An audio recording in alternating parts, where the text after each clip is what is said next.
نحمده ونستعينه ونستغفره ونؤمن به ونتوكل عليه ونعوذ بالله من شرور أنفسنا ومن سيئات أعمالنا من يهدي الله فلا مضل له ومن يضلل فلا هادي له ونشهد أن لا إله إلا الله وحده لا شريك له ونشهد أن سيدنا وحبيبنا ومولانا محمدا عبده ورسوله أرسله بالحق بشيرا ونذيرا وداعيا إلى الله بإذنه وسراجا منيرا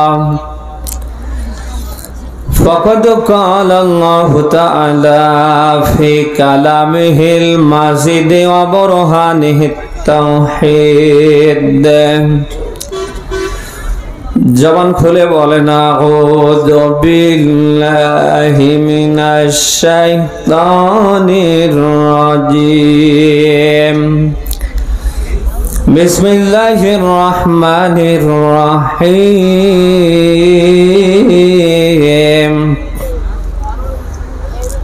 ইন্নামাস সাবিলু আলাল্লাযীনা ইয়াজলিমুনান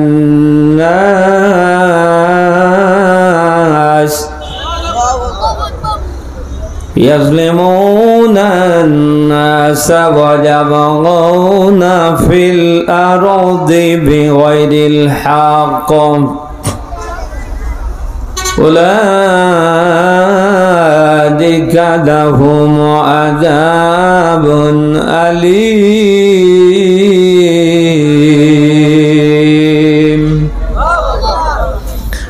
صدقت يا ربنا وقال تعالى في شأن رسوله إن الله وملائكته يصلون على النبي يا أيها الذين آمنوا صلوا عليه وسلموا تسليما দরুদ ইব্রাহিম পড়েন আল্লাহুম্মা সাল্লি আলা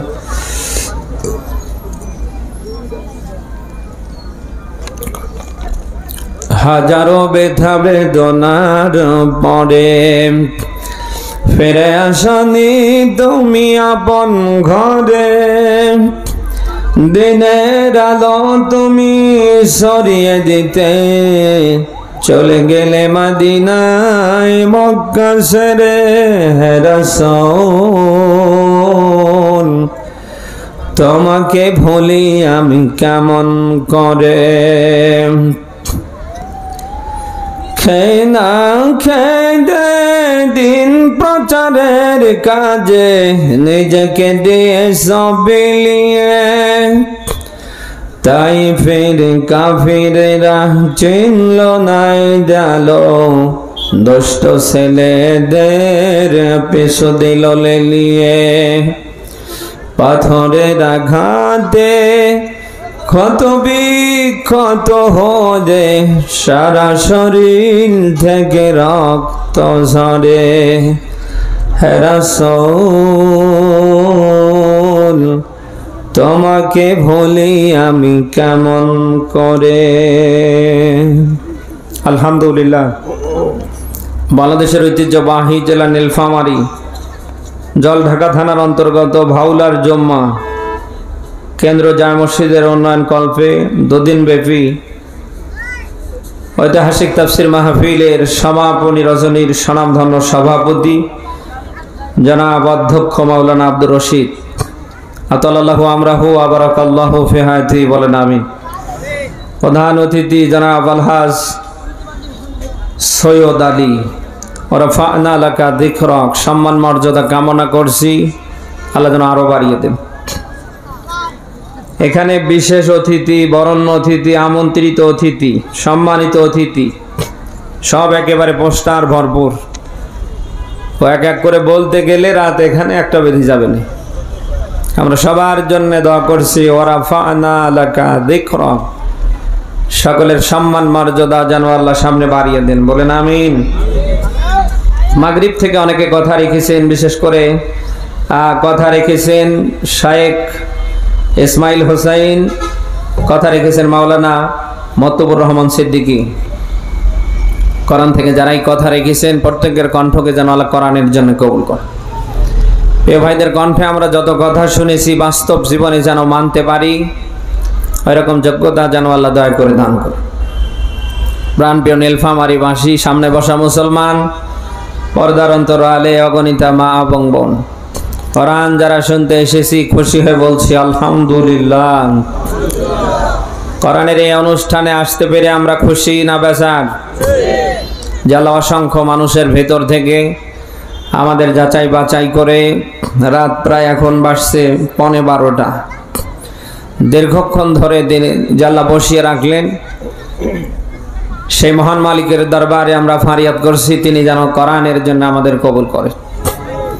আমরা এসেছি সবাই আল্লাহর কোরআন শুনতে। কি শুনতে এসেছি বলেন তো? কোরআনের ভেতরে যত কথা, যত মেসেজ, যত বার্তা, সব কার যেন? ছাত্রর মতো জবাব দেয়া লাগবে ভাই, ঘুমাচ্ছেন? কোরআনের ভেতরে যত কথা, যত মেসেজ, যত বার্তা, সব কার যেন? আল্লাহ দিয়েছে কাদের জন্যে? আমরা মানুষ যারা, তাদের জন্য।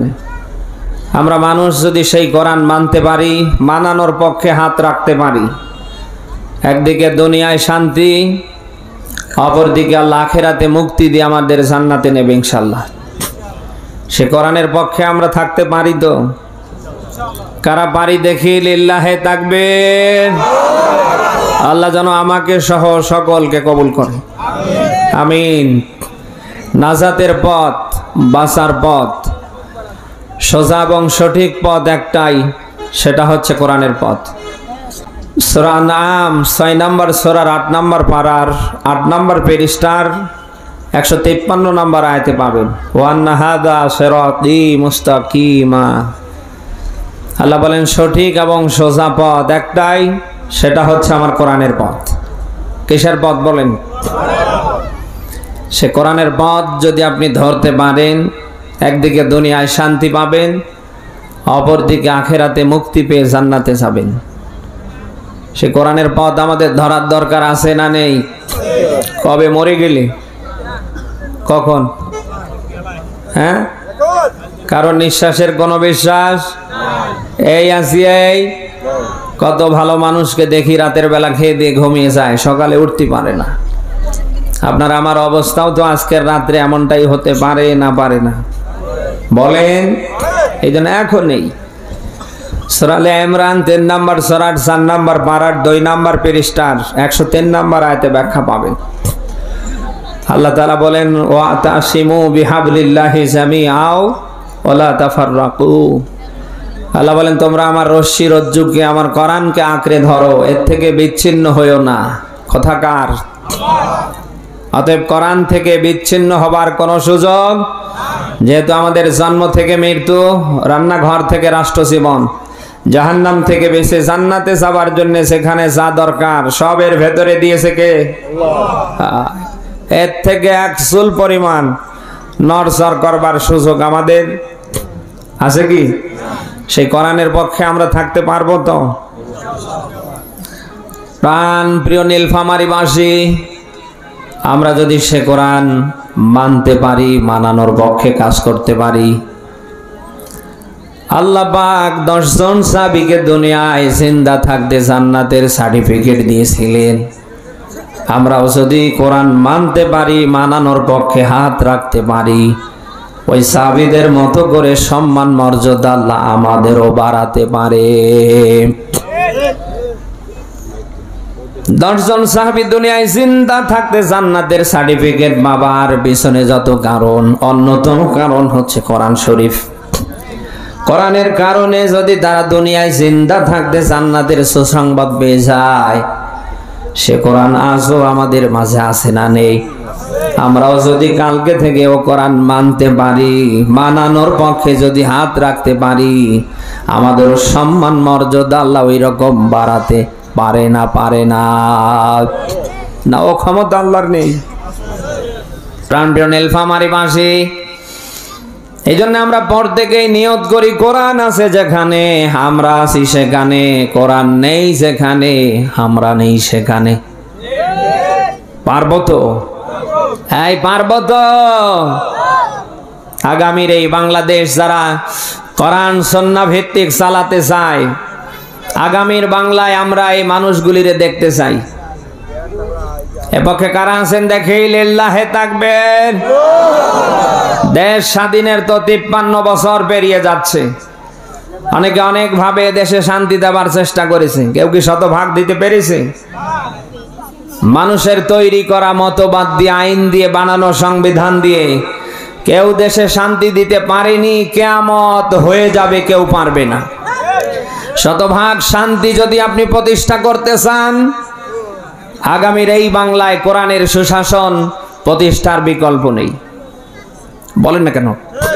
আপনি যে দলেই করেন, আপনার রাজনীতি ভিন্ন হতে পারে, আকীদা ভিন্ন হতে পারে, কিন্তু আপনি সত্যি সত্যি দেশকে যদি ভালোবাসেন, এদেশের অশান্তি যদি আপনি দূর করতে চান, আগামীর বাংলায় কোরআনের সুশাসন প্রতিষ্ঠার বিকল্প নেই। অনেকের শাসন আমরা দেখেছি, আগামীতে আল্লাহর কোরআন দিয়ে, রসুলের সুন্নাহ দিয়ে যারা দেশ সাজাতে চায়, তাদের শাসন আমরা দেখতে চাই। আমরা বুঝি না বিএনপি, বুঝি না জামাতে ইসলামী, বুঝি না অন্য কোন দল। আগামীর বাংলাদেশ যারাই কোরআন সুন্নাহ ভিত্তিক চালাতে চায়, আমরা তাদের বাংলার চেহারা দেখতে চাই।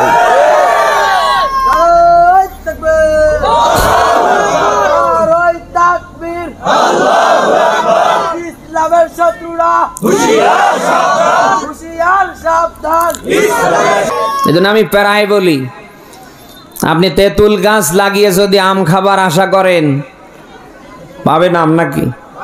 এটা একটা বোকামি না? কোন চোর, ডাকাত, চাঁদাবাজ, দখলদার যদি আগামীর বাংলার রাষ্ট্র ক্ষমতায় বসে,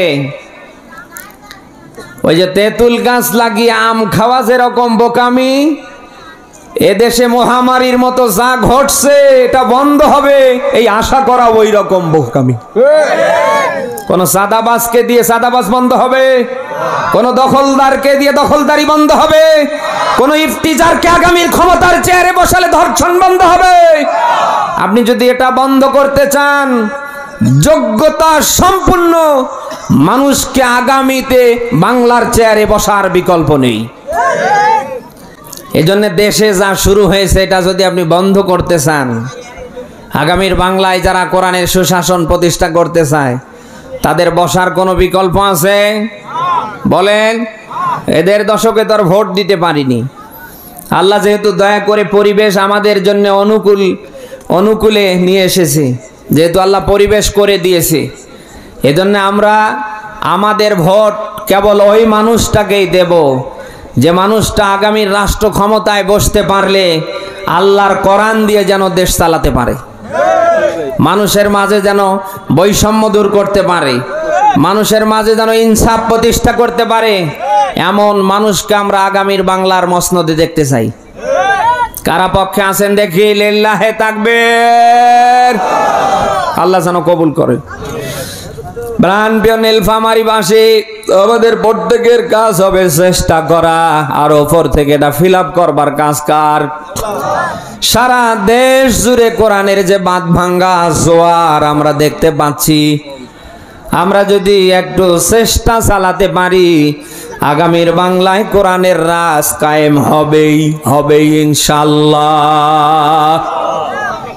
হেরে যাবে ওদের হিংসা, জিতে যাবে আমাদের ভালোবাসা।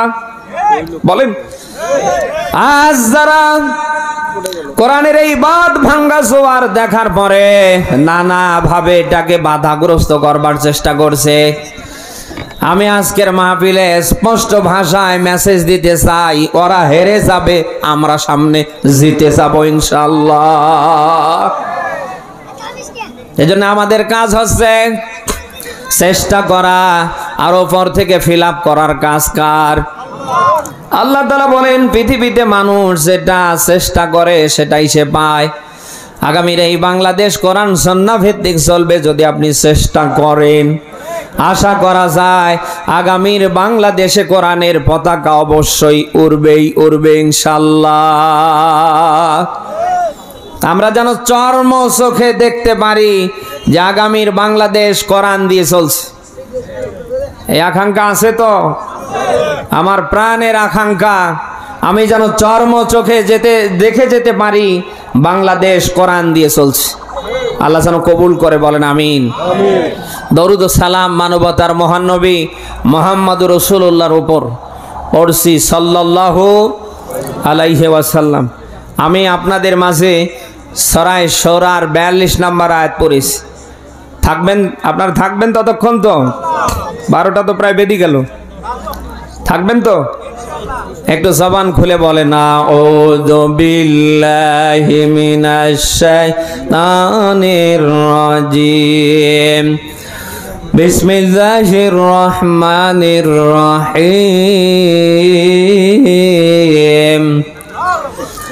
ইন্নামাস সাবিলু আলাল্লাযীনা ইয়াজলিমুনান নাস ويبغون في الأرض بغير الحق أولئك لهم عذاب أليم।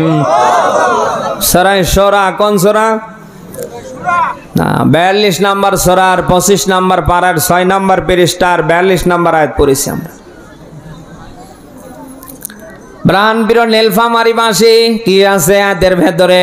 এখান থেকে স্বল্প সময় আমরা কিছু কথা শুনে আখেরি মোনাজাত দিয়ে পরে বাড়ি যাব ইনশাআল্লাহ।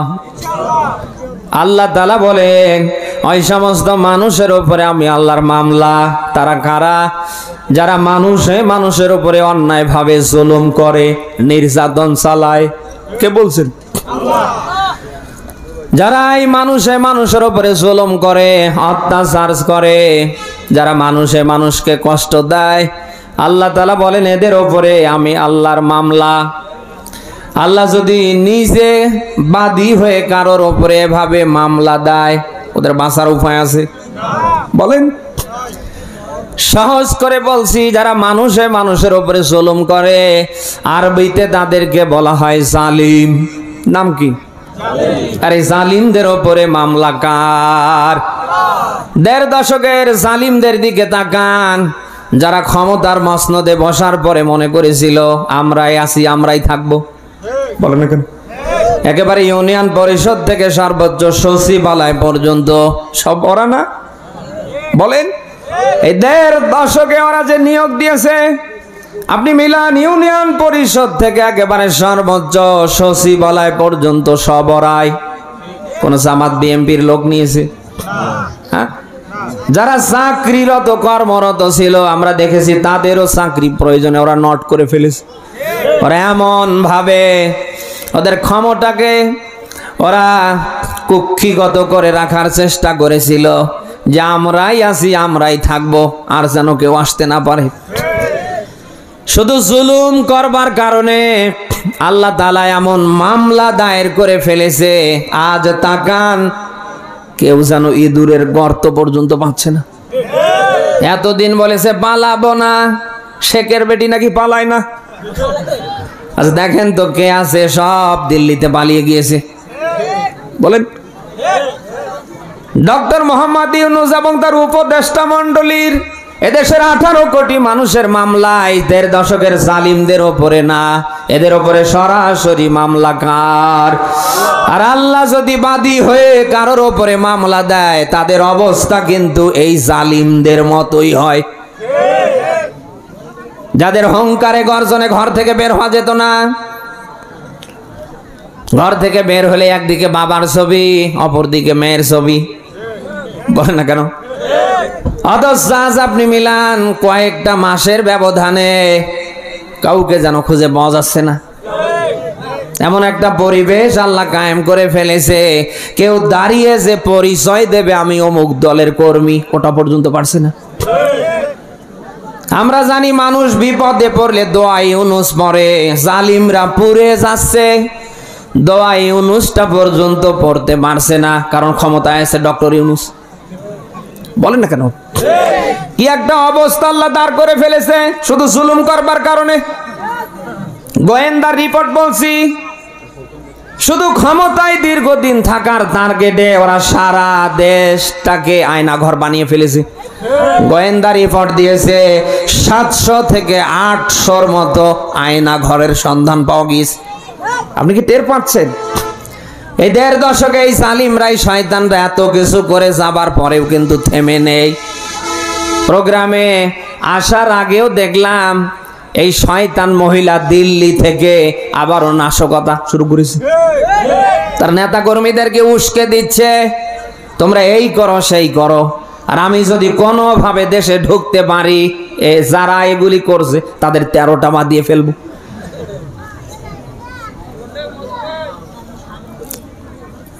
এত কিছু করার পরে এই শয়তান মহিলার এখনো খায়েশ মেটেনি। প্রতিনিয়ত তার দলের নেতা কর্মীদেরকে উস্কে দিচ্ছে এদেশের ভাবমূর্তি নষ্ট করবার জন্য। আর আমরা দেখতে পাচ্ছি কিছু ইয়াতিম অসহায় ওই দলের কর্মীরা, তারা ওই পালাটিয়া নেত্রীর কথায় দেশের নানা জায়গায় বিশৃঙ্খলা করবার চেষ্টা করছে। সন্ত্রাসী আওয়ামী ভাইদের আমি অনুরোধ করে বলছি, ভাই যেভাবে আছেন আশা করছি সামনে ভাবেই থাকবেন। এই 1.5 দশকে আপনারা যা করেছেন আমরা কিন্তু ভুলিনি। বলেন না কেন? আমরা আমাদের হালাল স্ত্রীর কাছে পর্যন্ত রাতে যেতে পারিনি, আমাদের টাকায় নির্মিত বাড়ি আমরা ঘুমাতে পারিনি। এই 1.5 দশক আমরা ঘুমিয়েছিলাম ধান খেতে আর পাট খেতে। বলেন না কেন? এই 1.5 দশক আপনারা যা করেছেন আমরা কিন্তু ভুলিনি, সব আমাদের জানা আছে। অতএব আমরা যদি একবার খেপে উঠি এদেশের ইঁদুরের গর্ত কিন্তু সামনে পাবেন না। শুধু জুলুম করবার কারণে কি পরিণতিটা আল্লাহ করেছে আপনি টের পাচ্ছেন? তাদের নির্মিত বাড়ি একদিকে আল্লাহ জনশূন্য পরিণত করে দিস, অপরদিকে আল্লাহ পরিত্যক্ত করে দিস। আপনি দেখান কোন জালিমের বাড়িটা ঠিক আছে? বলেন না কেন? কোন জালিমের বাড়ি ঘর ঠিক আছে? একদিকে পরিত্যক্ত, 2 নম্বরে আল্লাহ জনশূন্য পরিণত করে দিস।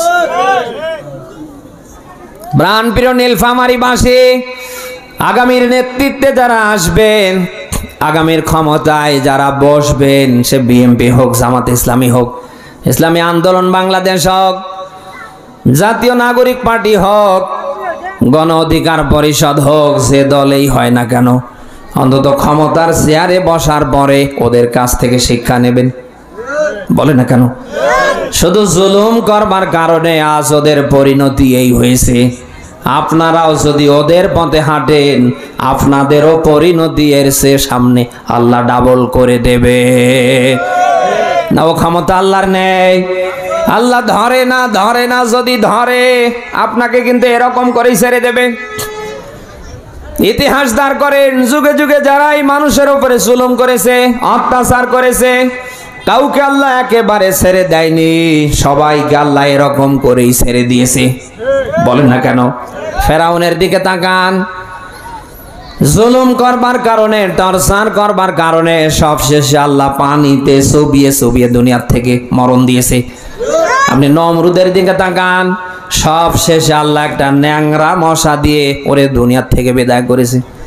বাদশাহ সাদ্দাদের দিকে তাকান, আবু জাহেলের দিকে তাকান, হাজ্জাজ বিন ইউসুফের দিকে তাকান, যারা এই মানুষের উপরে জুলুম করেছে, অত্যাচার করেছে, টর্চার করেছে, প্রত্যেকের পরিণতি আল্লাহ হাসিনার মতো করে দিয়েছে।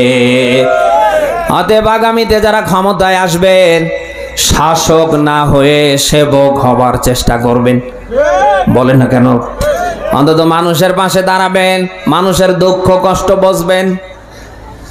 যে আর আজ আছে কাল নেই,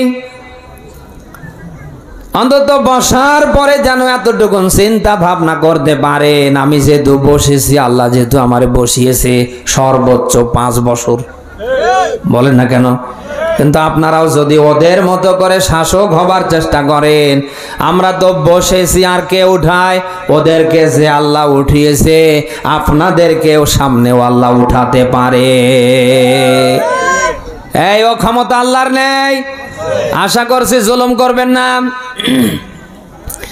জুলুমের পরিণতি কখনো ভালো হয় না, সামনে হবে না। এজন্য আমাদের দ্বারা যেন কারোর উপরে জুলুম না হয়। আপনি যদি জুলুম করেন, 1 নম্বরে আল্লাহর মামলার আসামি, আর আল্লাহ বাদী হয়ে যদি মামলা দেয়, আপনি বাঁচতে পারবেন না। আমি আপনার একজন দ্বীনী মুসলিম ভাই, আপনাকে আমি অনুরোধ করে বলছি, আপনি কারোর উপরে জুলুম করবেন না। আপনার হাত থেকে, জবান থেকে যেন অপরাপর মানুষ নিরাপদ থাকে। মুসলমান তো ওই ব্যক্তিকে বলা হয় যার হাত থেকে, জবান থেকে, ক্ষমতা থেকে অপরাপর মানুষ নিরাপদ থাকে। কথা শুনতেছেন? অথচ আজ আপনি এমন মানুষ, আপনার হাত থেকে, জবান থেকে কেউ নিরাপদ নেই। তাহাজ্জুদের নামাজে মানুষ আপনার জন্য বদদোয়া করছে, আল্লাহ সবাই মারা যায়, এই শয়তানটা মারা যাবে কবে? বলেন না কেন? আপনি এখনো ক্ষমতাই পাননি। ক্ষমতা সামনে আদৌ পাবেন কিনা এরও কোনো গ্যারান্টি নেই। অথচ আপনি এই দেশে 180 মাইল বেগে দখলদারিত্ব, সাদাবাজি শুরু করেছেন। আপনার সাদাবাজির কারণে, দখলদারির কারণে এদেশের 18 কোটি মানুষ অতিষ্ঠ। বলেন না কেন? সবাই তাহাজ্জুদ পড়ছে আর আল্লাহর কাছে দোয়া করছে, আল্লাহ এক জালিমের বিদায় হয়েছে, ও তো দেখছি আবার আর এক জালিম দাঁড়িয়ে যাচ্ছে। বলেন, আশা করছি এমন জীবন করিবেন গঠন, মরার পরে যেন কাঁদে ভবন। অন্তত মানুষ যেন তাহাজ্জুদ পড়ে দোয়া করতে পারে, আল্লাহ এই লোকগুলি ভালো ছিল। আপনার ইন্তেকালের খবর শুনে যেন অন্তত জানাজা পর্যন্ত আসতে পারে। জানাজা পর্যন্ত আসা তো দূরের কথা,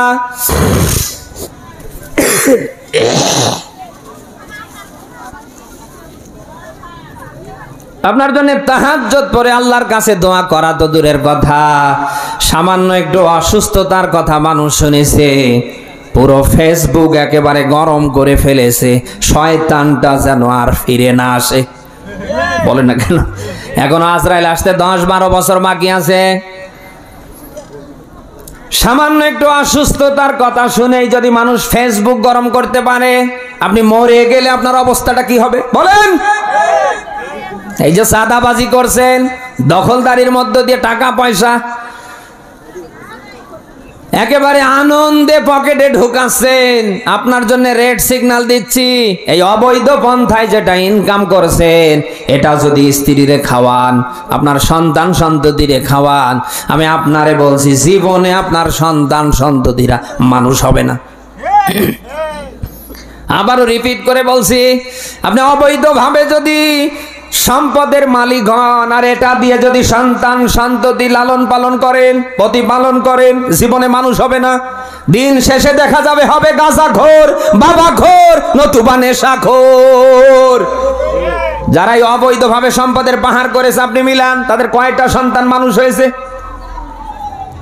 ম্যাক্সিমাম পরিবারের দিকে আপনি মিলান, দিন শেষে গাঁজাখোর, বাবাখোর, নেশাখোর হয়ে বসে আছে।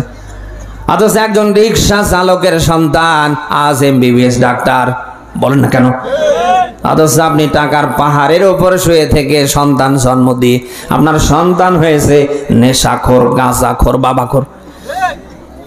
এই যে অন্যায় অবৈধভাবে সাদাবাজি করে, দখলদারির মধ্য দিয়ে আপনি হয়তো কয়েক কোটি টাকার মালিক হলেন, এটা কি থাকবে বলেন?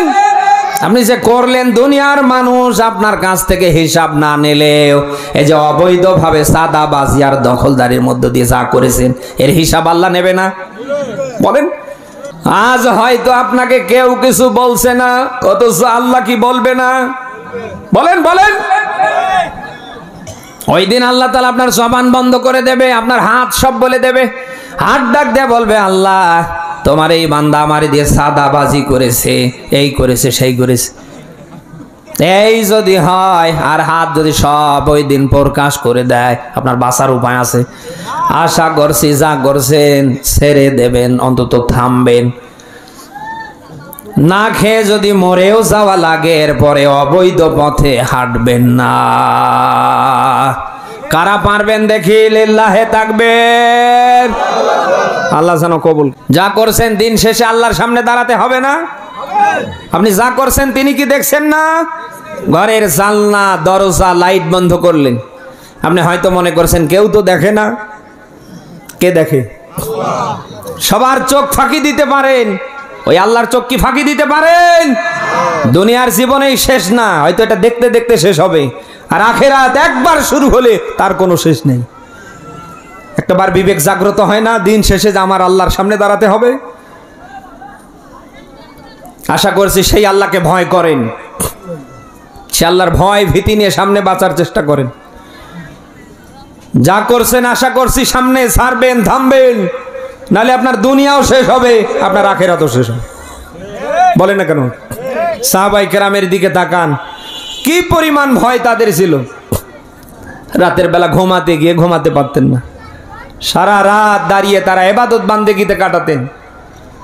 দুনিয়ায় জিন্দা থেকে জান্নাতের সার্টিফিকেট পাবার পরেও রাতে তাদের চোখে ঘুম আসতো না, বিছানায় তাদের পিঠ বসতো না। অথচ আজ নামাজ নেই, কালাম নেই, আল্লাহ নাই, রসুল নেই, আখেরাত পরকালের কোনো চিন্তা ভাবনাই নেই, আছে শুধু চাঁদাবাজি আর 180 মাইল বেগে দখলদারি। কি করে 10 টাকা কাক ধাক্কা দিয়ে পকেটে ঢোকানো যায়। আশা করছি আল্লাহর ভয় অন্তরে লালন করবেন, কারণ তিনি দেখছে। আবার আমরা দেখতে পাই এই মানুষগুলি নাকি আবার নামাজও পড়ে। যারা অন্যায় অবৈধভাবে টাকা পয়সা ইনকাম করে এদের নামাজ হয়? বলেন, নামাজের কাজ কি? ইন্নাস সালাতা তানহা আনিল ফাহশাই ওয়াল মুনকার। নিশ্চয় নামাজ তামাম ফাহেসা মন্দ কাজ থেকে মানুষদের ফিরিয়ে রাখে। যে নামাজ মানুষকে চাঁদাবাজি থেকে অন্যায় অপকর্ম থেকে ফেরাতে পারে না, নবীজি বলেন ও নামাজ নামাজই না। আপনি কিসের নামাজ পড়েন আমারে বলেন? বলেন। আশা করছি এগুলি করবেন না। প্রাণ প্রেরণ নীলফামারী মাসে জুলুম যারা দুনিয়ায় করবে, কিয়ামতে আল্লাহ তাদের অবস্থা ভয়ানক করে দেবে। ওদিন প্রত্যেকটা মানুষ জালিমদের অবস্থা দেখতে পারবে। জালিমরা নিজের হাতের মাংসগুলি ওই দিন কামড়াতে থাকবে, আর এ কথা বলতে থাকবে, ইন্না কুন্না জালিমিন। আল্লাহ আমরা দুনিয়ায় ছিলাম জালিম। শুনতেছেন? লোকেরা দেখলেই বুঝতে পারবে এই লোকটা মানুষের উপরে জুলুম করে, অত্যাচার করে, টর্চার করে টাকা পয়সা ইনকাম করেছে। এই লোকটা জোর করে, অত্যাচার করে এই করেছে। এক কথায় জালিমদের চেহারার দিকে তাকালেই অন্তত মানুষ বুঝতে পারবে এ জালিম ছিল।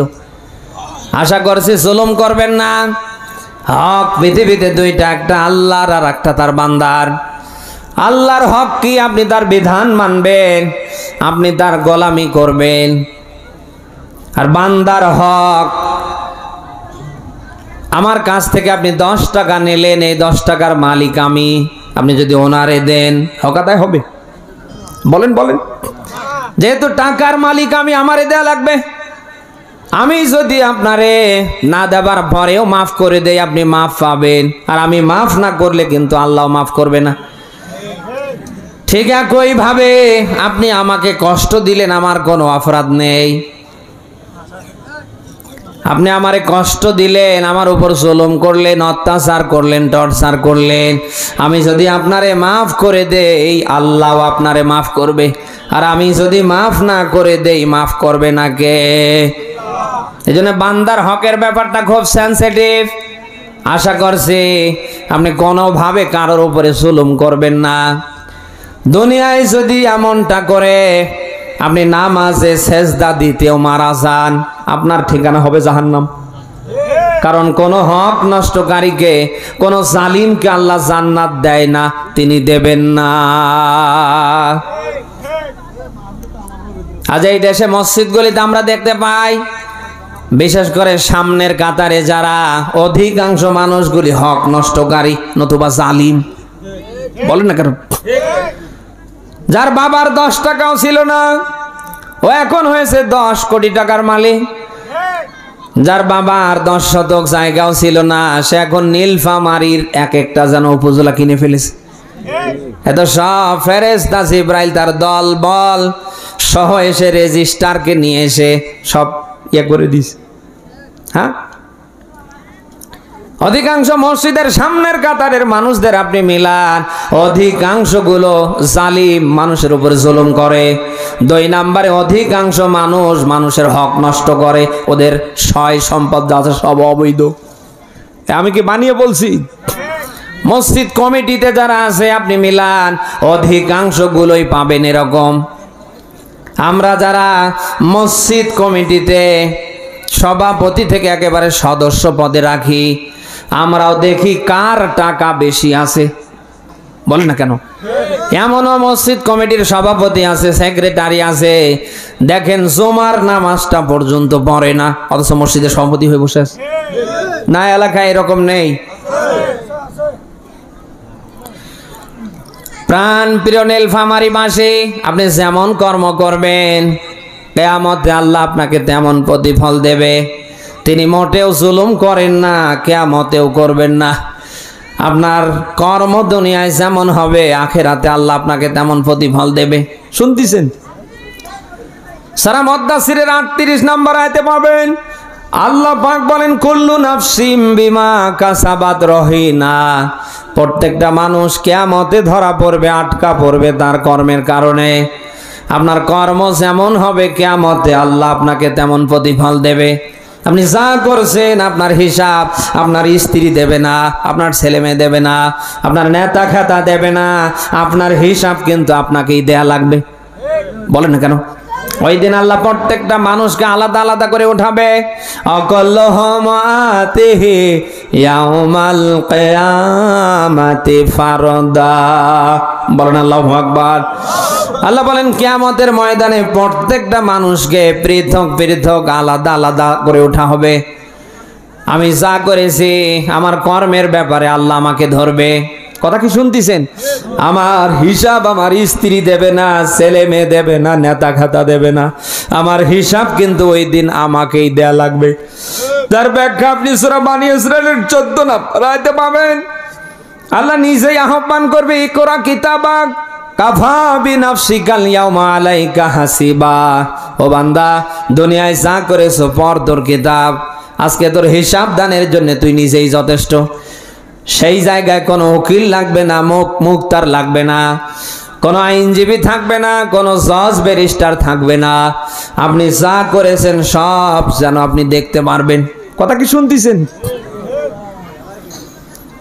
কি করছেন একটু ঠান্ডা মাথায় চিন্তা ভাবনা করে করেন। একজন মানুষের জন্য আল্লাহ 25 জন ফেরেশতা নিয়োগ দিয়েছে। কতজন? আরো জোরে। একজন মানুষের জন্য আল্লাহ তাআলা অসংখ্য ফেরেশতা নিয়োগ দিয়েছে। এই ফেরেশতাগুলি কিন্তু বসে নেই, কেউ হাত, কেউ পায়ে, কেউ নাকে, কেউ কানে, কেউ চোখে। এই যে কথা বলছি 27টা স্তর পার হয়ে একটা করে কথা বের হয়। এটা এমনি বের হয় না, এটা বের হবার পেছনে ফেরেশতাদের হাত আছে না নেই? বলেন। এরকম অসংখ্য ফেরেশতার ভেতরে 2 জন ফেরেশতাকে আল্লাহ নিয়োগ দিয়েছে আপনি কোথায় কি করছেন সব লেখার জন্য, তথ্য সংগ্রহ করার জন্য। কিরামান কাতিবিনা ইয়ালামুনা মা তাফআলুন। সম্মানিত 2 জন লেখক, ওরা কোনটাই বাদ দিচ্ছে না। হয়তো আপনি মনে করছেন এই যে সাদাবাজি আমি করছি এ তো কেউ জানে না, এ তো কোনো লোক দেখছে না। অন্যের আপনি জায়গা জমি পুকুর দখল করে 180 মাইল বেগে ইনকাম করছেন, বিড়ি টানছেন। আপনি হয়তো মনে করছেন কেউ যেহেতু দেখছে না, আমার এলাকার লোক তো জানে না, অসুবিধা কি? এই আল্লাহর 2 জন ফেরেশতা কি দেখছে না? বলেন। আপনি যা করছেন কোনোটা কিন্তু বাদ যাবে না। আল্লাহর ওই সম্মানিত দুজন ফেরেশতা আপনার দিনেরটাও দেখে, লিখে ফেলে, রাতের বেলা যেটা করেন ওটাও দেখে, লিখে ফেলে। ওরে ভাই, একটাও কিন্তু বাদ যাবে না। কি করছেন একটু চিন্তা ভাবনা করে করেন। দুনিয়ায় কিন্তু শেষ না, দুনিয়ার পর পরে আখেরাত আছে না নেই। সামান্য একটু সিজনারি ঠান্ডা আপনি সহ্য করতে পারেন না, সিজনারি গরম আপনি একটু সহ্য করতে পারেন না। আপনি যা করছেন, আপনার এই কর্মের কারণে যদি কিয়ামতে আল্লাহ জাহান্নামে জ্বালায়, আপনার এই রক্ত মাংসের বডিকে আদৌ জাহান্নামের আগুনের লোড নিতে পারবে? বলেন। সামান্য দুনিয়ার আগুন কাঠ খড়ি দিয়ে জ্বলছে, এর এই তাপমাত্রা আপনি সহ্য করতে পারেন না, অথচ দুনিয়ার আগুনের তুলনায় জাহান্নামের আগুন জ্বলবে 69 গুণ বেশি তাপমাত্রা নিয়ে। দুনিয়ার আগুন জ্বালাতে কাঠ খড়ি ব্যবহার হয়, আর জাহান্নামের আগুন জ্বালাতে আল্লাহ ব্যবহার করবে মানুষ আর পাথর দিয়ে। কি করছেন একটা বার চিন্তা ভাবনা করে করেন। আপনি যদি দুনিয়ায় ভালো কাজ করতে পারেন, আপনার ঠিকানা হবে জান্নাত, আর যদি খারাপ কাজ করে মরে যান, আপনার ঠিকানা হবে জাহান্নাম। আমি আপনার একজন দিনী মুসলিম ভাই, আমি আপনাকে জাহান্নাম থেকে বেঁচে জান্নাতের রাস্তায় নিতে যাই। এখনো সময় আছে, যা করেছেন অন্তত আশা করছি ছেড়ে দেবেন, ফিরে আসেন,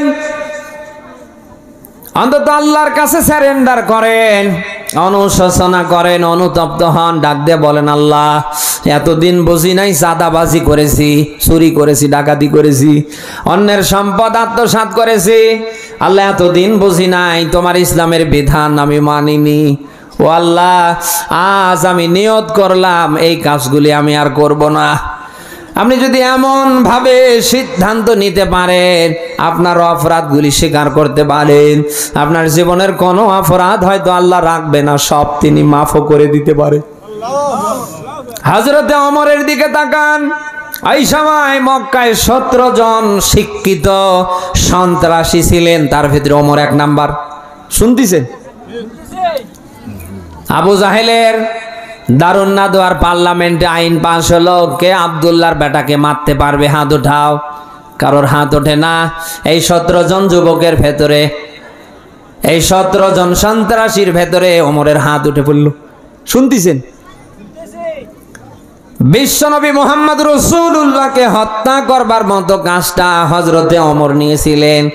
সব শেষে তিনি যখন ভুল বুঝতে পারলেন, বিশ্বনবী মুহাম্মদ রাসূলুল্লাহর কাছে এসে যখন কালমা পড়লেন, হযরত ওমরের অপরাধ আল্লাহ রাখেনি, সব অপরাধ আল্লাহ মাফ করে দিয়েছে। ওমরের মতো সন্ত্রাসীকে যদি আল্লাহ মাফ করে জান্নাতি 2 নাম্বার মানুষ বানিয়ে দিতে পারে, আপনি কি হয়েছেন? আপনি তো ওমরের চেয়ে বড় হননি। আশা করছি যা করছেন থামবেন, ছেড়ে দেবেন, হযরত ওমরের মতো আমার আল্লাহর দিকে ফিরে আসবেন, ওমরের মতো নত হবেন, ডাক দেয়া বলবেন, আল্লাহ যা করেছি ভুল করেছি মাফ করে দাও। আপনি যদি ওমরের মতো করে ফিরতে পারেন, আপনাকেও আমার আল্লাহ মাফ করতে পারে। হযরতে আদম আর হাওয়ার দিকে তাকান। জান্নাতে আল্লাহ তাদের থাকার ব্যবস্থা করে দিলেন, এ কথাও আল্লাহ বললেন জান্নাতে যা আছে সব খাবে, অসুবিধা নেই, কিন্তু লা তাকরাবা হাদিহি শাজারা, ওই যে গাছ ওর নিকটবর্তী হবে না। কথা শুনতেছেন? ওরা শয়তানের প্রচারণায় পড়ে, ওরা কিন্তু ওই জায়গায় আগে গিয়ে বসলেন। সব শেষে আল্লাহর বিধান লঙ্ঘন করার কারণে আল্লাহ ওদের দুনিয়ায় বের করে দিলেন। আদম এক জায়গায়, হাওয়া আর এক জায়গায়।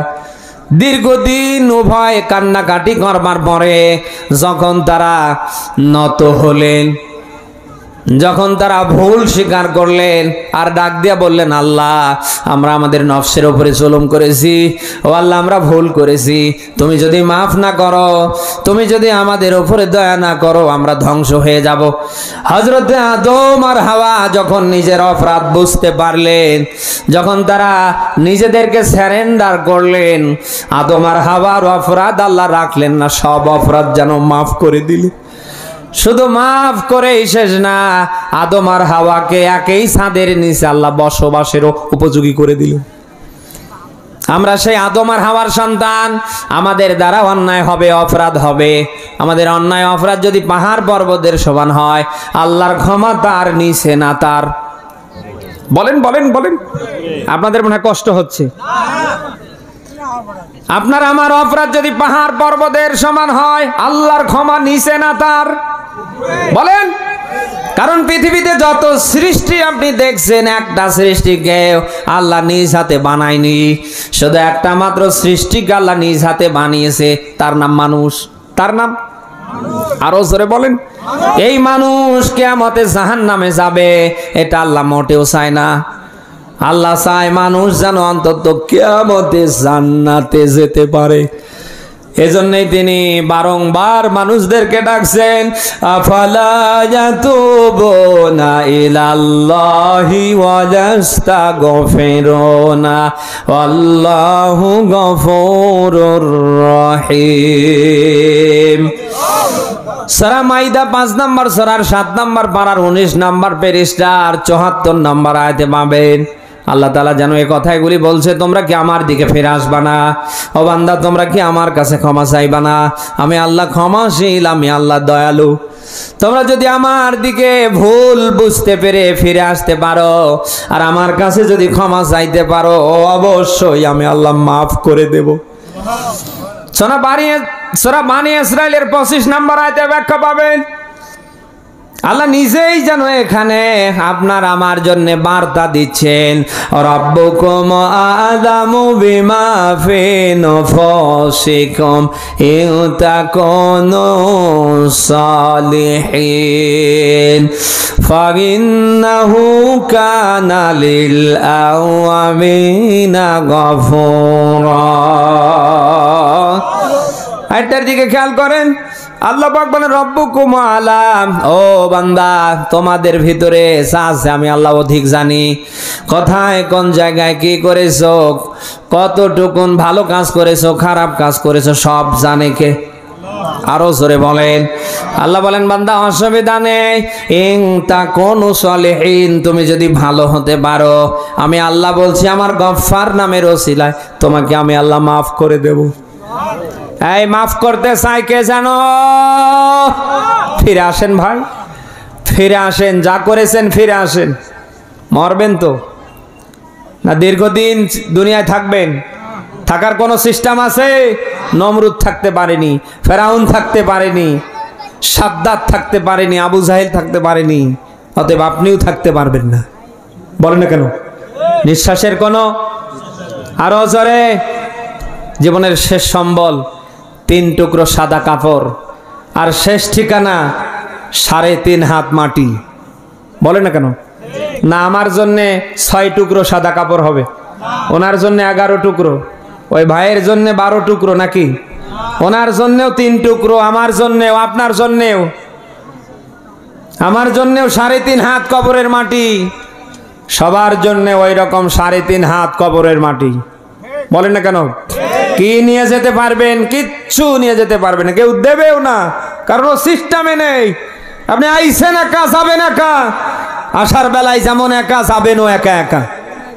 বলেন না কেন? আর যাদেরকে দেখছেন চোখ দুইটা বন্ধ হয়ে যাক, একটাকেও কাছে খুঁজে পাবেন না। সামান্য দেখতে পাচ্ছেন না, সামান্য একটু অসুস্থ হলে আপনি কাউকে যেন খুঁজে পান না। বলেন না কেন? বিপদে পড়লে বোঝা যায় যে খাঁটি বন্ধুকে। বলেন না কেন?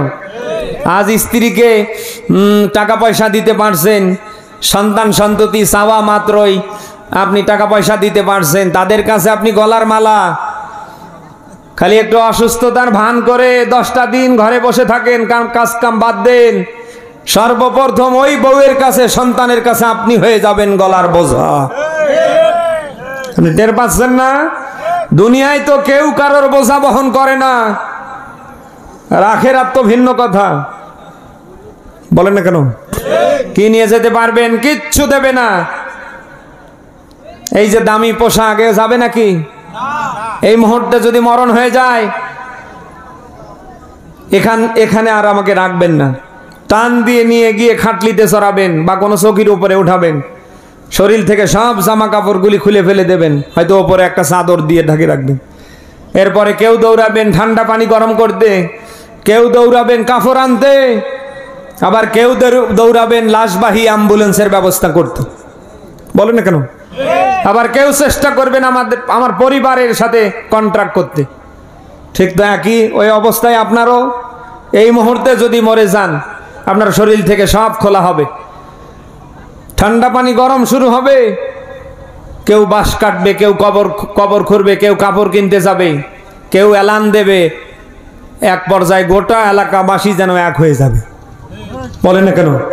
কিসের ধান্দায়, কিসের জন্য কি করছেন আমারে বলেন। আজ আপনি এমন মানুষ, সেই আখেরাতকে ভুলে গিয়ে আপনি ঠিক মতো নামাজ পর্যন্ত পড়েন না। আজকে জুমার নামাজ গিয়েছে, অনেক মানুষ আছে জুমাটা পর্যন্ত পড়ে না। না, এই এলাকায় নেই। আবার নামাজের কথা বলে রাগ করে, হুজুর নামাজ না পড়লে কি হবে? ঈমান পাকাস। আচ্ছা, নামাজ না থাকলে ঈমান থাকে? এ টাটকা শয়তান না? বলেন না কেন? নামাজ পড়ছেন না, এটা একটা অপরাধ। এই নামাজ নিয়ে টিটকারি করছেন, এটা ডাবল অপরাধ। শুধু ডাবল অপরাধ না, ইসলামের কোন ফরজ বিধান নিয়ে যদি টিটকারি করেন, আপনার ঈমান চলে যাবে, ঈমান থাকবে না। অথচ কিয়ামতের কঠিন মুসিবতের দিনে সর্বপ্রথম আল্লাহ তার হক আদায় করবেন এই নামাজ দিয়ে। কি দিয়ে বলেন? আরো জোরে বলেন। অথচ সে নামাজ আজ আপনার জীবনে নেই। কোটি কোটি টাকা খরচ করে মসজিদ সুন্দর করছি, অথচ আমরা ঠিক মতো নামাজ পড়ি না। সে নামাজের দরকার আছে না নেই? যেহেতু আগামীকাল থেকে পবিত্র মাহে রমাদানের একেবারে সূচনা আমাদের মধ্য দিয়ে শুরু হবে, আমরা কি সবাই নিয়ত করতে পারি না পবিত্র মাহে রমাদান থেকে আমরা আর ফরজ নামাজগুলি ছেড়ে দেব না? আমরা কি নিয়ত করতে পারি না রমাদানের ফরজ রোজাগুলি ছেড়ে দেব না? কারা পারি দেখি লিল্লাহে তাকবীর। আল্লাহ যেন কবুল করে। যা দেখছেন সব দুনিয়ার সৌন্দর্য শোভা আপনার আমার জন্য একটাও স্থায়ী না, একটাও স্থায়ী না। স্থায়ী হচ্ছে নেক কাজ আর ভালো কাজ। নেক কাজ আর কি? আরো জোরে বলেন। সেই ভালো কাজ আমাদের করার দরকার আছে তো আমরা নিজেরা করব, এবং আমাদের অধীনে যারা আছে, আমাদের স্ত্রী, সন্তান, সন্ততি, তারাও যেন করতে পারে, ওই পক্ষে আমরা হাত রাখবো। পারবো তো? আপনার স্ত্রীর ব্যাপারে, ছেলের ব্যাপারে, মেয়ের ব্যাপারে কিয়ামতে আল্লাহ ধরবে। কি জবাব দেবেন? আজ আপনার স্ত্রী ঠিক মতো নামাজ কালাম পড়ে না, ঠিক মতো রোজা রাখতে চায় না, ইসলামের ফরজ বিধান পর্দা করে না, আপনি স্বামী হিসাবে কি জবাব দেবেন? বলেন বলেন। প্রাণপ্রিয় নীলফামারী মাসে বিয়ে করার আগে আপনার স্ত্রী ছিল তার বাবার অধীনে। এদিকে তাকান, এই যে এদিকে তাকান তো ভাই। বিয়ের আগে এই মেয়েটা ছিল তার বাবার অধীনে। যত ওয়াক্ত নামাজ কাজা করেছে, যতটা রোজা বাদ দিয়েছে, ইসলামের ফরজ বিধান যতবার লঙ্ঘন করেছে, এর জন্য কিন্তু দায়ী ওর বাবা। আপনি কবুল কবুল বলে সেদিন বৈধ করে বউ করে নিয়ে এসেছেন, সেদিন থেকে আজ পর্যন্ত 6 ওয়াক্ত নামাজ ছেড়ে দিয়েছে, রমজানের 6টা রোজা ছেড়ে দিয়েছে, যতবার ইসলামের ফরজ বিধান পর্দা লঙ্ঘন করেছে, এর জন্য কিন্তু দায়ভার আপনি। বলেন না কেন? আশা করছি আপনার স্ত্রীও যেন কালকে থেকে ইসলামের ফরজ বিধানগুলি মানতে পারে। মা বোন যারা এসেছেন, আপনাদের অনুরোধ করে বলছি, আপনারা ভালো হন। আপনারা ঘরের পরিবেশে যদি ভালো হতে পারেন, আগামীর এই দেশ, এই সমাজ শতভাগ ভালো হবে ইনশাল্লাহ। কিন্তু আপনারা তো পারেন না। আপনারা কালকে থেকে যদি 5 ওয়াক্ত নামাজ শুরু করেন, আপনার ছেলে মেয়েরা মাস্ট বি নামাজি হবে। বলেন না কেন? আপনারা নিজেরা যদি রোজা রাখার প্রস্তুতি নেন, আপনাদের দেখে দেখে সন্তানরাও রোজা রাখবে। বলেন না কেন? আপনি মা হিসাবে যদি ঘর থেকে বের হবার পর একটা বোরকা পরেন, আপনার ওই 18 থেকে 20 বছরের যুবতী মেয়েটা আপনাকে দেখে দেখে বোরকা পরবে। আর আপনি যদি ওই মমতাজ মার্কা মহিলার মতো, পরিমণির মতো মশারি পরে বের হন, আপনার ওই 18 বছরের যুবতী মেয়েটা আপনারে দেখে দেখেও মশারি পরবে। কারণ এই পৃথিবীতে সন্তানরা সবচেয়ে বেশি শিক্ষা পায় মায়েদের কাছ থেকে। এই জন্যই আমরা দেখতে পাই মা যেমন সন্তান হয়ে যায় তেমন। মা যদি ভালো হয় সন্তানও মাস্ট বি ভালো হয়। এই যে রাস্তায় দেখবেন বের হলেই দেখা যায় এমন এমন একগুলো যুবতী মেয়ে এমন এমন পোশাক পরে, ও তো পোশাক না যেন মশারি। বলে না কেন? ওড়নার জায়গায় ওড়না নেই, ওড়না বানিয়েছে ছেলেদের মতো মাফলার। বলে না কেন? আপনি ওড়নার জায়গায় ওড়না খুঁজে পাবেন না, ওড়না বানিয়েছে মাফলার। এই মেয়েগুলোই অশালীন পোশাক পরতে পারে শুধুমাত্র তার পরিবারের কারণে। বলে না কেন? মা বোন যারা এসেছেন আপনাদের কি লজ্জা লাগে না? একটা 18 বছর 20 বছরের যুবতী মেয়ে ও যদি মশারি মার্কা জামা পরে আবার যদি বুকে ওড়না না দেয় কেমন লাগে বলেন তো? মা বোন যারা এসেছেন আপনি নিজেও পর্দা করবেন, আপনার এই যুবতী মেয়েটারেও পর্দা করাবেন। কারণ যত বেশি আপনি পর্দার ভেতরে থাকবেন তত ভালো সন্তান আপনাদের পেট থেকে আল্লাহ বের করে দেবে। আপনি যদি মনে করেন আপনার মেয়ের পেট থেকে আব্দুল কাদের জেলানি আসুক, মরহুম শহীদ আল্লামা সাইদি আবার জন্ম নেক, আমির হামজা আসুক, ডক্টর মিজানুর রহমান আজহারি আসুক, আপনাকে বলছি আপনার মেয়ে যখন ঘর থেকে বের হবে তাকে বোরকা পরাতে বাধ্য করবেন। আবারও রিপিট করে মা বোনদের বলছি যত বেশি নিজেদের ঢেকে রাখবেন তত ভালো সন্তান আল্লাহ আপনাদের পেট থেকে বের করে দেবে। আর মশারি মার্কা মমতাজ মার্কা যদি মহিলা হবার চেষ্টা করেন আপনাদের পেট থেকে ডিপজল এবং সন্ত্রাসী ছাত্রলীগ ছাড়া কেউ বের হবে না। আজ অনেক মা বোনরা আমাদের হোয়াটসঅ্যাপে মেসেজ করে, আমাদের মেসেঞ্জারে মেসেজ করে, ইমুতে চ্যাট করে, হুজুর খুব বিপদে আছি, একটু মেহেরবানি করে ছেলেমেয়ের জন্য দোয়া করবেন। আমরা কেন, ফেরেশতা জিবরাইল যদি দোয়া করে তাও কাজ হবে না। বলেন না কেন? মা বোন যারা এসেছেন আপনাকে আমি অনুরোধ করে বলছি আপনি ভালো হন। এই যে বিশাল রাত, আপনি দেখেন অনেক ছেলে মেয়ে রাতের বেলা ঘুমায় না, ওরা কি করে? তাহাজ্জুদ পড়ে। বলেন বলেন, এই আরে তাহাজ্জুদ পড়ে। 100-র ভেতরে 98 জন ছেলে মেয়ে সারা রাত মোবাইলে আসক্ত, কেউ হোয়াটসঅ্যাপে, কেউ ইমুতে, কেউ মেসেঞ্জারে। বলেন না কেন?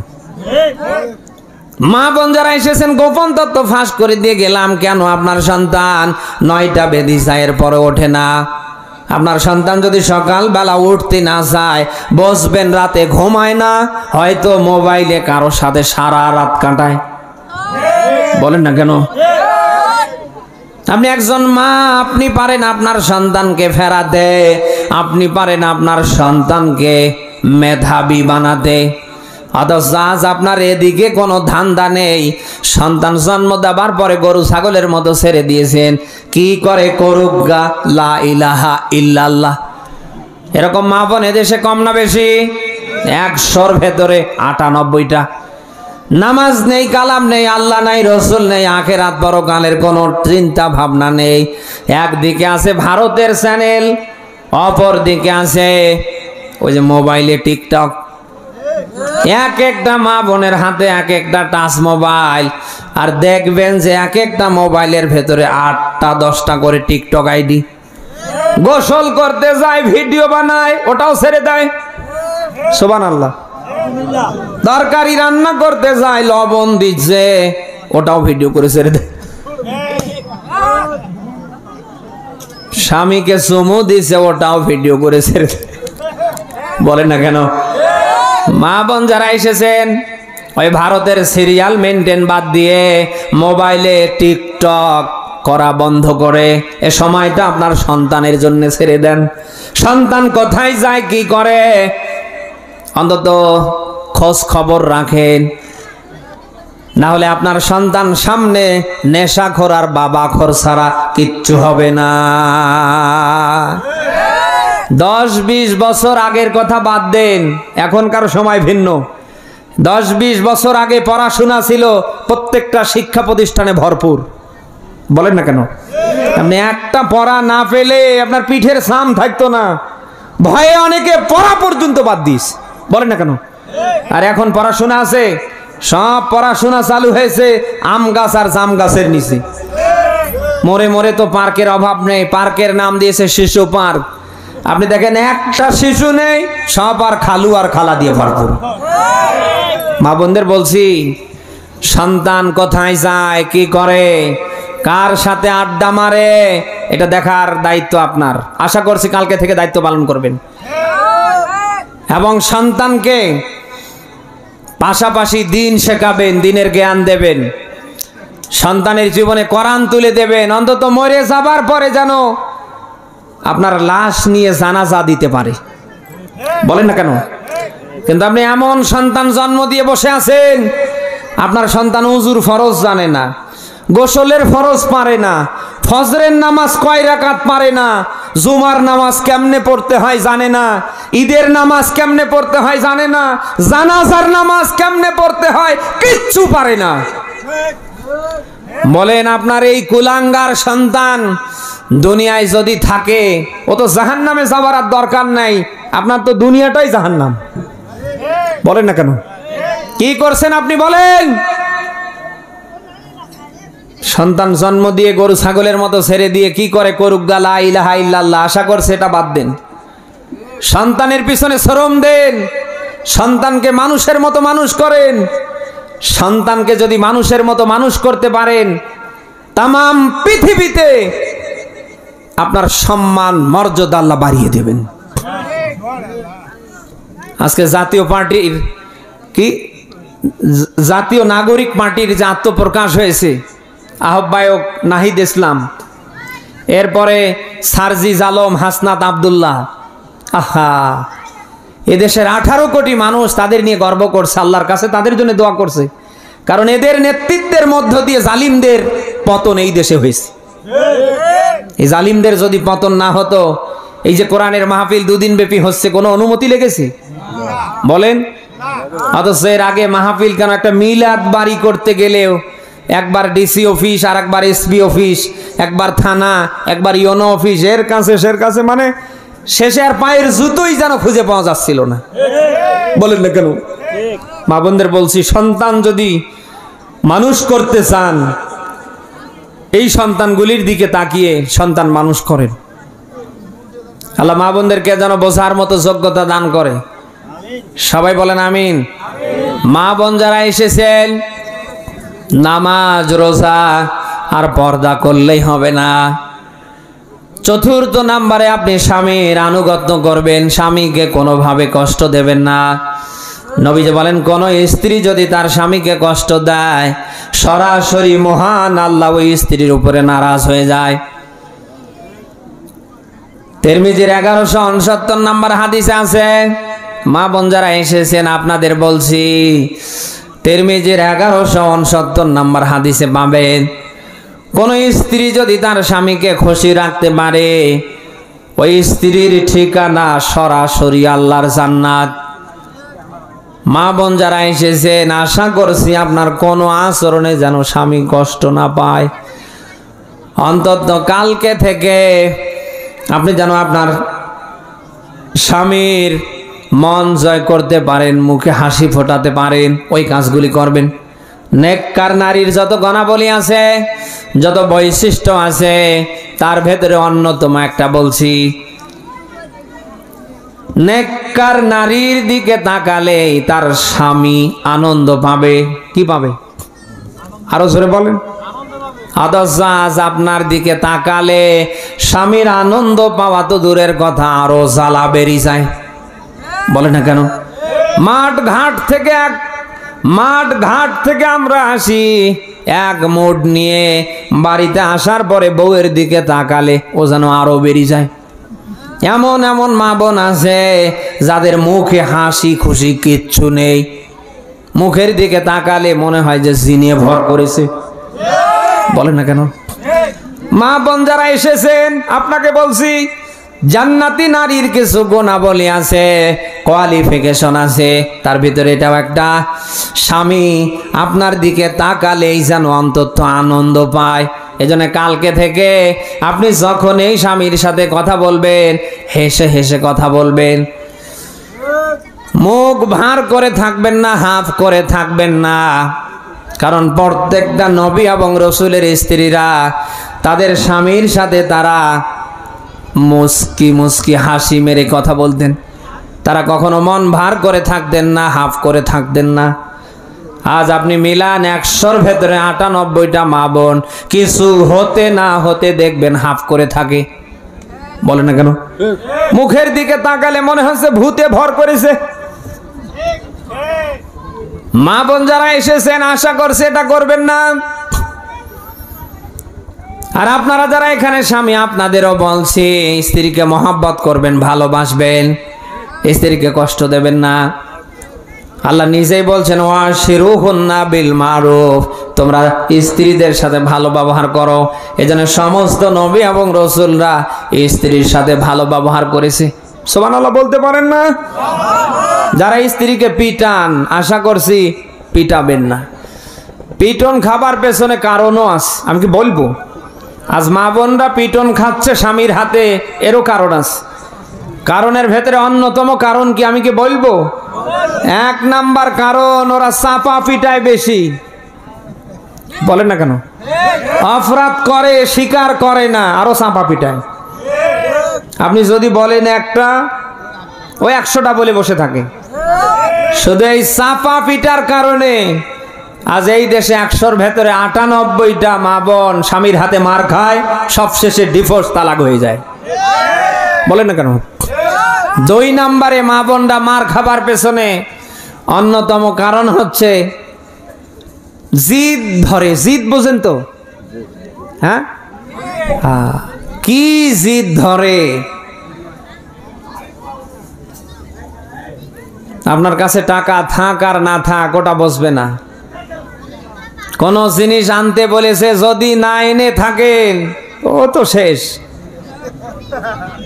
এরকম জিদি মা বোন আছে না নেই? 2 নাম্বারে অতিরিক্ত জিদ করবার কারণে অধিকাংশ মা বোনরা আর স্বামীর হাতে পিটন খায়। আশা করছি মা বোনরা স্বামীর হাত থেকে, স্বামীর পিটন থেকে যদি বাঁচতে চান, কালকে থেকে আপনি চাপা পিটাবেন না। স্বামী যতই বকে যাক, মাটির দিকে তাকাবেন। মাটি তো কথা বলে না, ও একাই কতক্ষণ বকবে, শেষে বক বক করতে বলবে। বক বক করতে করতে ও তখন বিরক্ত করে, কি মানুষ না কলেরা? বলে না কেন? ও আস্তে করে বের হয়ে দোকানে চলে যাবে। যাবার পরে একটা সিগারেট নেবে আর বলবে একটা দুধ চা ভালো করে কড়া করে দেন। এক হাতে বিড়ি আর এক হাতে চা টানবে আর বলবে আর কিছু হোক না হোক আমি একটা বউ পেয়েছি। এত বলি উত্তর করে না। মা বোনরা বলেন আপনার জন্য এটা পজিটিভ না স্বামীর হাতে মার খাওয়া পজিটিভ? আমার বলেন। আশা করছি চাপা পিটাবেন না। স্বামী বলতে পারে, এ অধিকার আল্লাহ স্বামীকে দিয়েছে। বলেন না কেন? আশা করছি এটা করবেন না। 3 নাম্বারে পিটন খাবার পেছনে আর একটা কারণ বলছি, পরকিয়া। এদেশে অনেক মা বোন আছে যার স্বামী ভালো লাগে না, ভালো লাগে ওর দুলা ভাই। না, এ এলাকায় তো নেই। হ্যাঁ, স্বামী ভালো লাগে না, ওর ভালো লাগে দেবর। স্বামী ভালো লাগে না, ভালো লাগে ওর স্যার। মানে স্বামী আমার যেমন তেমন, দেওরা আমার মনের মতো। আপনি স্বামী বেচারা জীবনটা শেষ করে দিলেন, যখন যা চাই তাই দিলেন, অথচ আপনার সামনে কোনো দিন ভালো কাপড় চোপড় পরতে চায় না। অথচ দুলা ভাই আসার কথা শুনেছে, ওর সাজগোজ দেখে কে? বলে না কেন? দাওয়াত বাড়িতে যাবে, মার্কেটে যাবে, বান্ধবীর সাথে বেড়াতে যাবে, ওর সাজগোজ তখন দেখে কে? এরকম মা বোন ওই এলাকায় আছে না নেই? না, এগুলি করা যাবে না। যে সমস্ত সংসারে নারী হোক আর পুরুষ হোক যারা পরকীয়ার সাথে আসক্ত আছেন, আশা করছি এটা ছেড়ে দেবেন। কারণ যে ঘরে পরকীয়া হবে ও ঘরে কোনো বরকত থাকবে না, বরকত আল্লাহ একেবারে নষ্ট করে দেবে। আশা করছি এটা করবেন না। মা বোনরা যারা এসেছেন স্বামীকে মহব্বত করবেন, ভালোবাসবেন। আপনার কোনো আচরণে যেন স্বামী কষ্ট না পায়, এবং স্বামীকে বারবার উৎসাহ দেবেন তার মা বাবার পেছনে টাকা পয়সা ব্যয় করতে, মা বাবার পেছনে খোঁজ খবর নিতে। কারণ আপনার স্বামী যদি তার মা বাবার পেছনে অর্থ ব্যয় করে, খোঁজ খবর রাখে, তাহলে আপনার স্বামীর টাকা পয়সা, সম্মান, ইজ্জতের অভাব থাকবে না। তার টাকা পয়সা, ধন সম্পদ আল্লাহ তাআলা ভরপুর করে দেবে। কিন্তু আমরা দেখতে পাই এই দেশে 100-র ভেতরে 98টা মা বোন আছে, স্বামীকে তার মা বাবার পেছনে টাকা পয়সা ব্যয় করতে উদ্বুদ্ধ করা তো দূরের কথা, মা বাবার খোঁজ খবর নেওয়া তো দূরের কথা, মোবাইলে কথা বলা সহ্য করতে পারে না। না, এ নীলফামারীতে নেই। মা বোন যারা এসেছেন এগুলি করবেন না, আশা করছি এগুলি করবেন না। আপনাকেও আল্লাহ কয়েকটা ছেলে মেয়ে দিয়েছে, আপনি আপনার স্বামীর মা বাবার সাথে যা করছেন আপনার ছেলে মেয়েকে দিয়া কিন্তু আল্লাহ তা করাবে। আবারও বলছি, যতই দুধ খাওয়ান, কলা খাওয়ান, দুধ কলা খেয়ে সন্তানকে বড় করেন, আপনার স্বামীর মা বাবা পরিবারের সাথে যা করছেন আপনার ছেলে মেয়েকে দিয়ে কিন্তু আল্লাহ শেষ বয়সে তা করাবে। আশা করছি আপনার কাছে আপনার মা বাবা যেমন, কালকে থেকে আপনার কাছে আপনার মা বাবাও, আপনার স্বামীর মা বাবাও যেন ওরকম হয়। কিন্তু আপনারা পারেন না। নিজের মা বাবা আসলে ফ্রিজ ফাঁকা করে খেতে দিতে পারেন, আর স্বামীর মা বাবা আসলে তখন চাবি খুঁজে পান না। এই বৈষম্য কেন বলেন? আশা করছি এটা করবেন না। আর আপনারা যারা স্বামী আছেন, মা বাবার দিকে তাকাবেন, বউয়ের দিকে তাকিয়ে মা বাবা থেকে মাইনাস হবেন না। কথা কি শুনতেছেন? মা বাবার পেছনে টাকা পয়সা ব্যয় করতে গিয়ে, মা বাবার মুখে হাসি ফোটাতে গিয়ে ও ছাতা যদি চলে যায়, যাক, যেতে দেন। তাহাজ্জুদ পড়েন, লম্বা করে 1 ঘন্টা ধরে সেজদা দেন, আল্লাহ আর কিছু হোক না হোক মাথার থেকে তুমি বোঝা নামিয়েছো। বলেন না কেন?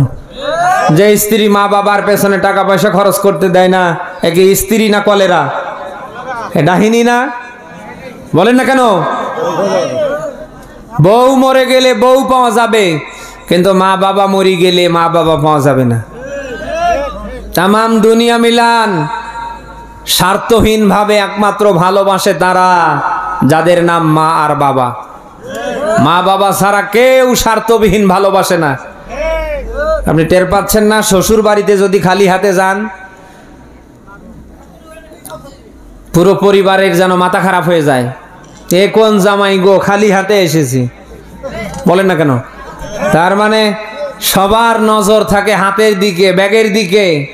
আর মা বাবার কাছে যান, তাদের নজর হাতে থাকে না, ব্যাগে থাকে না, তাদের নজর থাকে সন্তানের চেহারার দিকে। সেই মা সেই বাবা যাদের আছে, আশা করছি পাশে দাঁড়াবেন, যতটুকুন পারেন মা বাবার পাশে দাঁড়াবেন, মা বাবার পিছনে ব্যয় করবেন। পারবেন তো ইনশাল্লাহ? আল্লাহ হয়তো সব জায়গায় আপনার মাথা উঁচু করে দেবে। সবাই বলি আল্লাহুম্মা আমিন। রাত প্রায় 1টা পার হয়ে গিয়েছে, এখানেই শেষ করছি। সবাই সুস্থ থাকবেন, ভালো থাকবেন, আমার জন্য দোয়া করবেন ইনশাল্লাহ। যারা যেখানে আছেন একটু মেহেরবানি করে বসবেন, এখনই মোনাজাত হবে।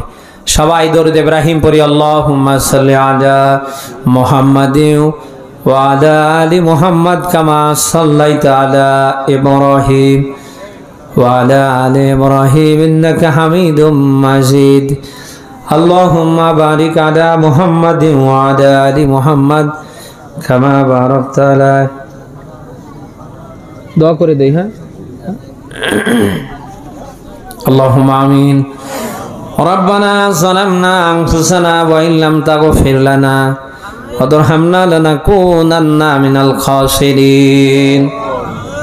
রব্বুল আলামিন নীলফামারী জেলার জলঢাকা থানার অন্তর্গত বাউলার জম্মা কেন্দ্রীয় জামে মসজিদের উন্নতিকল্পে 2 দিন ব্যাপী তাফসীর মাহফিলের আজ সমাপনী মুহূর্তে রাত প্রায় 1টা পার হতে চলছে। গো আল্লাহ, মাগরিব থেকে নিয়ে এখন পর্যন্ত আমরা যত কথা বললাম আর শুনলাম, বাস্তব জীবনে তুমি মানবার আমল করবার তৌফিক দাও।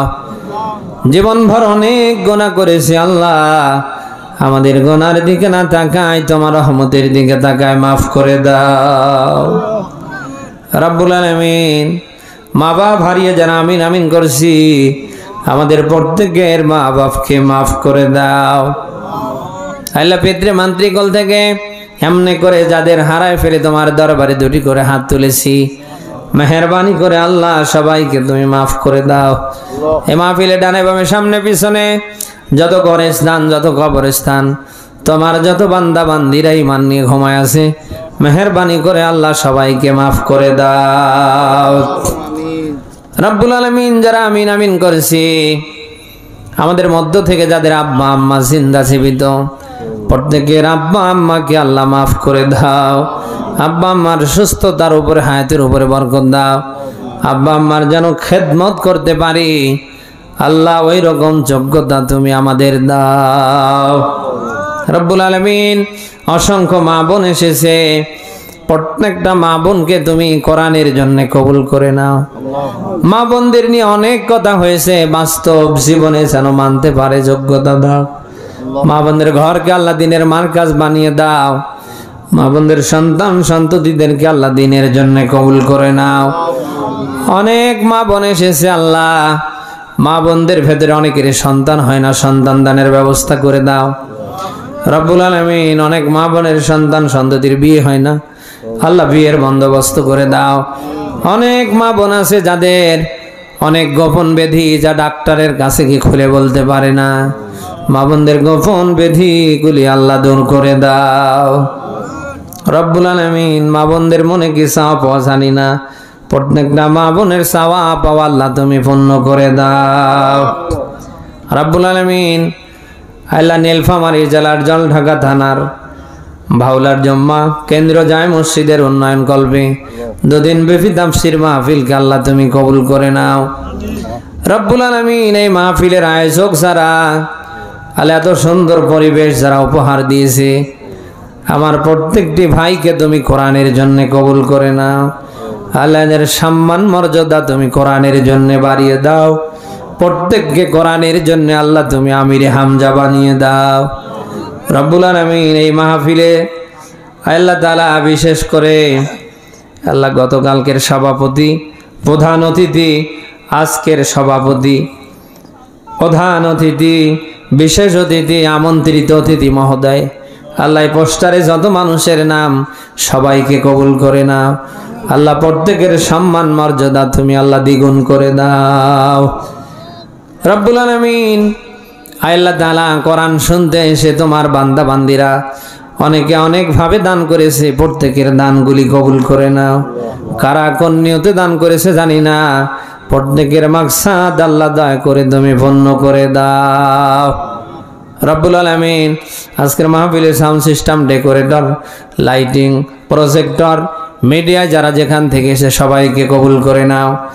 বিশেষ করে যে বাড়িতে রেস্টের ব্যবস্থা হয়েছে, খানা পিনার ব্যবস্থা হয়েছে, আল্লাহ দয়া করে ওই বাড়িকে তুমি দয়া করে কবুল করে নাও। ওই বাড়ির যত আহাল, যত মেম্বার, বর্ডার, সবাইকে আসমানি আযাব গজব থেকে আল্লাহ বাঁচাও রব্বুল আলামিন। আল্লাহ ভাউলার জম্মা কেন্দ্রীয় জামে মসজিদকে আল্লাহ কবুল করে নাও আল্লাহ। মসজিদের যত অভাব তোমার কুদরত দ্বারা আল্লাহ দূর করে দাও আল্লাহ। এই মসজিদকে আল্লাহ একটা মডেল মসজিদ বানিয়ে দাও রব্বুল আলামিন। এই মসজিদে যারা দায়িত্বে আছে সবাইকে তোমার ঘরের জন্য আল্লাহ কবুল করে নাও রব্বুল আলামিন। আল্লাহ প্রতিষ্ঠা লগ্ন থেকে এখন পর্যন্ত যারা দায়িত্বে সবাইকে কবুল করে নাও।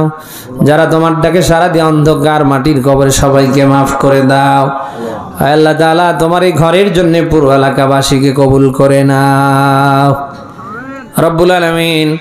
আল্লাহ তাআলা আমরা যারা আমিন আমিন করছি, আয় আল্লাহ আমাদের মধ্য থেকে আমরা অনেকে অভাবী, অভাব দূর করে দাও। আমরা যারা ঋণগ্রস্ত, ঋণ পরিশোধের ব্যবস্থা করে দাও। বিশেষ করে আমরা যারা অসুস্থ, তুমি আমাদের সুস্থ করে দাও। বাড়ির থেকে যেভাবে কোরআন শুনতে এসেছি আল্লাহ, আমরা যেন আবার বাড়ি পর্যন্ত সহি সালামতে ফিরতে পারি আল্লাহ। ওই রকম পরিবেশ কামনা করছি, তুমি আমাদের জন্য দাও আল্লাহ। এই মাহফিল যেন কিয়ামত পর্যন্ত এখানে চলমান থাকে। আল্লাহ এই মাহফিলের জন্য পুরো এলাকাবাসীকে আল্লাহ তুমি কবুল করে নাও। আল্লাহ যারা মাহফিল হবার পেছনে শ্রম দিয়েছে, অর্থ ব্যয় করেছে, আল্লাহ প্রত্যেককে তুমি হযরতে ওসমানের মতো কবুল করে নাও। আল্লাহ বিশেষ করে আয়োজক কমিটিতে যারা আছে, সার্বিক ব্যবস্থাপনায় যারা, সবার জন্য দোয়া করছি, আল্লাহ সবাইকে তুমি কবুল করে নাও। আল্লাহ কার মনে কি আশা আকাঙ্ক্ষা চাওয়া পাওয়া আমি জানি না, আল্লাহ প্রত্যেকের মনের চাওয়া পাওয়া তুমি আল্লাহ পূর্ণ করে দাও রব্বুল আলামিন। বিশেষ করে আমার ড্রাইভার রাশেদুল ইসলাম রাশেদকে কবুল করে নাও। আল্লাহ তার সুস্থতার উপরে, হায়াতের উপরে বরকত দাও, আয় রোজগার ব্যবসা বাণিজ্যে বরকত দাও। দিনের জন্য তোমার এই গোলামকে কবুল করে নাও। আল্লাহ আমার সাথে আমার সফর সঙ্গী আমার ভাই মাওলানা বেলাল হোসাইনকে কবুল করে নাও। আল্লাহ তার সুস্থতার উপর, হায়াতের উপরে বরকত দাও। ইয়া আল্লাহ তার একটা জীবন সঙ্গিনীর ব্যবস্থা করে দাও। ইয়া আল্লাহ তার আব্বা অসুস্থ, তাকে তুমি সুস্থ করে দাও। আমার ভাইকে তুমি দিনের দায়ী হিসাবে কবুল করে নাও রব্বুল আলামিন। আমার ভাই মমিনুল ইসলাম দোয়া চেয়েছেন, আমার প্রিয় ভাইকে তুমি কবুল করে নাও। আল্লাহ তার কর্মে বরকত দাও। অত্যন্ত মহাব্বতের ভালোবাসার ভাই, আমার ভাইয়ের যত মাকসাদ দয়া করে আল্লাহ তুমি পূর্ণ করে দাও। আমার ভাইকে আল্লাহ তুমি দিনের জন্য কবুল করে নাও রব্বুল আলামিন। অনেকে অনেকভাবে দোয়া চেয়েছে, কারা কোন নিয়তে দোয়া চেয়েছে জানি না, প্রত্যেকের মাকসাদ আল্লাহ তুমি পূর্ণ করে দাও রব্বুল আলামিন। সবশেষে এই দেশকে কোরআনের জন্য কবুল করে নাও। সকল জুলুম অত্যাচার ষড়যন্ত্রের হাত থেকে দেশের 18 কোটি মানুষকে আল্লাহ তুমি বাঁচাও রব্বুল আলামিন। এদেশের দায়িত্বে যারা আছে, এদেশের 18 কোটি মানুষের রাখাল বানিয়ে দাও আল্লাহ। বিশেষ করে বৈষম্য বিরোধী ছাত্র আন্দোলনে যারা জীবন দিয়েছে, সবাইকে শাহাদতের মর্যাদা দাও আল্লাহ। এখনো যারা অসুস্থ, তাদের তুমি সুস্থ করে দাও। এদেশের 18 কোটি মানুষ আমরা যেন হাতে হাত রেখে, কাঁধে কাঁধ রেখে আগামীর বাংলাদেশ তোমার বিধান দিয়ে সাজাতে পারি, তুমি আমাদের কবুল করে নাও। রব্বানা তাকাব্বাল মিন্না ইন্নাকা আনতাস সামিউল আলিম ওয়া তুব আলাইনা ইন্নাকা আনতাত তাওয়াবুর রহিম। যেই দিন মালাকুল মাউত আজরাইল আমাদের সামনে আসবে, আমাদের প্রত্যেকের জবানে জারি করে দিয়েন লা ইলাহা ইল্লাল্লাহু মুহাম্মাদুর রাসূলুল্লাহ।